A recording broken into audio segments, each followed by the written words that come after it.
class, we are taking photos, sketches, and notes of a crime scene. Also measurements. The assignment is to just pretty much investigate the crime scene here. We got the note takers, people who take the notes. We got the photographers. Then we got the people who create the rough sketch and everything, and they have to do all these notes here. And then we got the evidence collector who says what you do with all the evidence here. And then you'll come together and create a whole crime scene investigation. Measuring how far the knife was from the front door.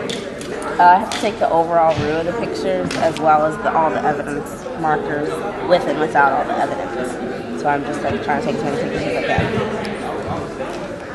Eventually, I guess we'll figure out, because it's a story behind the crime scene, and we'll figure out who murdered the victim. Okay, this one is because it's the bloody fingerprint and the knife.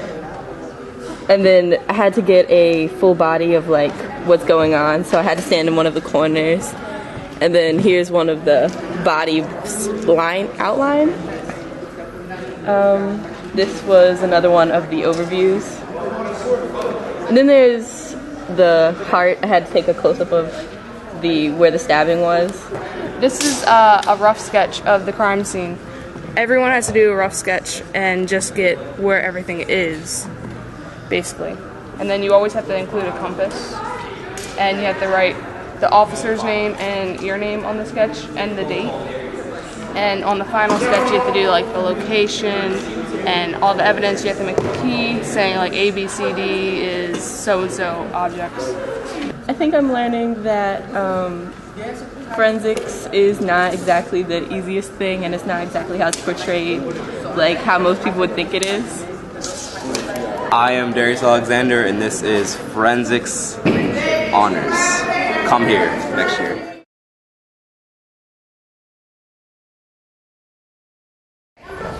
My name's James Souders, and we're standing out in front of Mr. Welch's room, and word around the school is he's doing a pretty cool experiment with dry ice. Let's go see what it's all about. And plug them into channel 1 and channel 2. Channel 1 and channel 2. I'm standing here with Joey White, and we're going to learn what he did today in aerospace and science class. Joey, what you do? I took 2 beakers, filled one with oxygen, covered it with a film, took another one, filled it with carbon dioxide and oxygen, covered it again with a film, put 2 temperature readings on it. It showed that the carbon dioxide filled up and heated more than the oxygen had to have heated. That's what we did today as an experiment. Sounds good. What'd you learn from it? I learned that carbon dioxide heats up a lot faster than oxygen would. Sounds good. Thanks a lot for talking to me. Thank you. See you later. Our last few segments this month come from the visitors, guests, and one special student studying abroad. First, we'll get a peek at some visitors from the U.S. Army who came to show students some Army robotics, and then we'll get a brief video from Anassa Holt, who's currently making many videos for her YouTube channel, NASA TV, chronicling her adventures while attending a semester of high school in Okinawa, Japan. And finally, we'll show you the latest episode of The Carsons, a YouTube series by our recent graduate, Noah Cutright. So this is to show some of the different stuff that the Army has to offer instead of all the stuff you see on TV. We have an EOD robot out here that shows kids how to operate it. We have controls that they can move the cones around.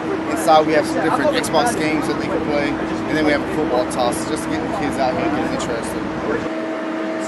The aspect we're going to talk about is these robots. You guys ever seen a robot like that before? Detonating IEDs? Okay. We're going to dispose of IEDs. Very close to what he's saying. They're going to put one of these robots on the ground, and then they're going to drive that robot out to where we think the IED is. Once the robot gets there, it's going to help us determine as to whether or not there really is a bomb on the ground. Now, this robot doesn't detect any bombs. It doesn't determine anything. It doesn't do anything other than what we tell it to do. It has 4 cameras on board. It's got 2 fixed cameras to the front, 1 fixed camera to the rear, and it's got another camera right here that turns 360 degrees and it can tilt up and down. Robot's going to drive back down with the explosives. Plant the explosives on the IED. Once it's planted, we're going to bring the robot back to us, and then we're going to detonate that C4, which will in turn detonate the IED. Lansdowne is one of those high schools where they have an Army ROTC, so that helps out. But as a recruiter, we're required to go to different high schools. But whenever you go to a high school like Lansdowne, I still get to feel like I'm in the Army a little bit. I get to help the cadets out. I get to yell at the cadets when they do stupid stuff. But you still feel like you're in the Army versus just in the civilian world as a recruiter.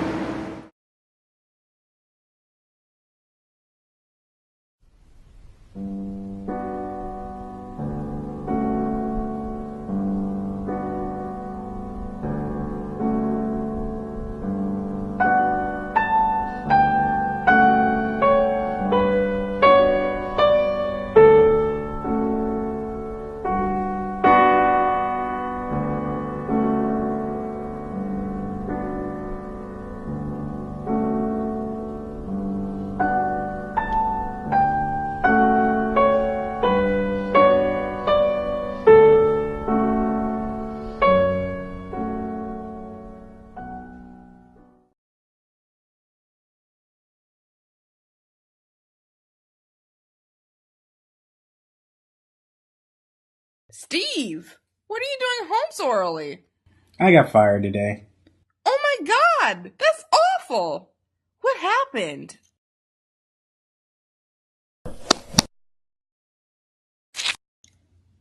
Carson, you're fired.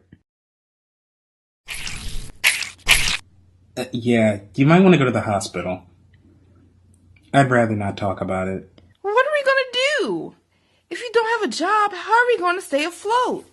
Don't worry, Katie. There's always money to be found for a man who's willing to work for it. Jeez, nobody told me the line was going to be this long. I would have just stayed at home. Okay, Mr. Carson, here's your bi-weekly unemployment check. This check is for almost $1,000. That's close to what I make when I actually work. And I use the term work loosely. Yep, the government takes good care of its citizens. I have come to collect my pension. Sorry, no can do, buddy. But I've served the United States military for 10 years. I've seen combat overseas. I missed 10 years of my son's life for this country. You want to complain? Take your complaints over there.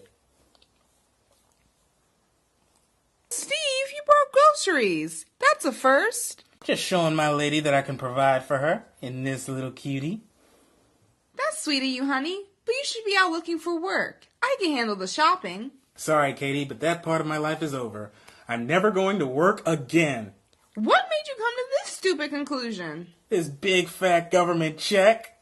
Steve, this is an unemployment check. We can't live off these. We have a mortgage, bills, and bail to pay. That sounds like a challenge, Katie. Challenge accepted.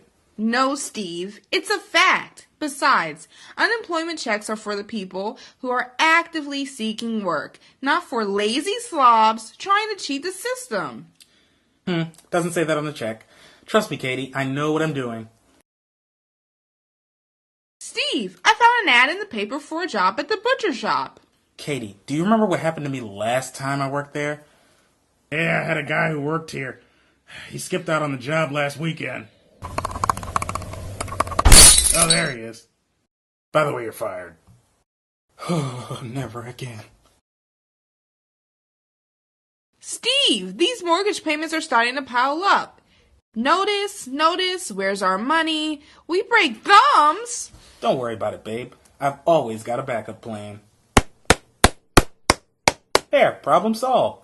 No, problem not solved. Where are we gonna live? Don't you just love the great outdoors? Hey, you guys scared of a little thunder? Okay, this could be bad. Hello, my darling wife. Come to bask in the glory that is unemployment? No. I'm taking Nicole and we're staying at my mother's until you gave up this crazy idea of never working again. Your mother? Aw, but she hates me. This will just fuel her fire. Well, until you are able to take care of us, I'm afraid I have no choice. Goodbye, Stephen B. Carson. Well, at least I have the dog to keep me company. Mr. Snibley, I've come to demand my job back. Please. All right, Carson, you can have your job back on one condition. It feels so good to be back on the couch. Yeah. Well, I'm off to work, honey. Okay, have a great day. Yeah, Larry, good talk. We should have added a dartboard in the break room years ago.